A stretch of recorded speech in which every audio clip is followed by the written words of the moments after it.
Hi guys and welcome back on GSM-ABC YouTube channel. In this tutorial I will show you how to power off or restart your Samsung Galaxy S22. So let's do it.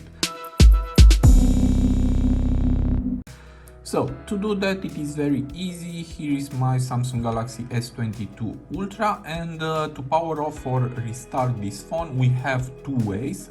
The first is to push together volume down and power button like this.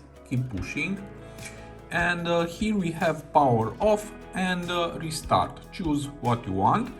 And the second way is to drag the top bar and again, and here we have an icon for power off. Just press on this, and again we have here the option to power off or restart your phone.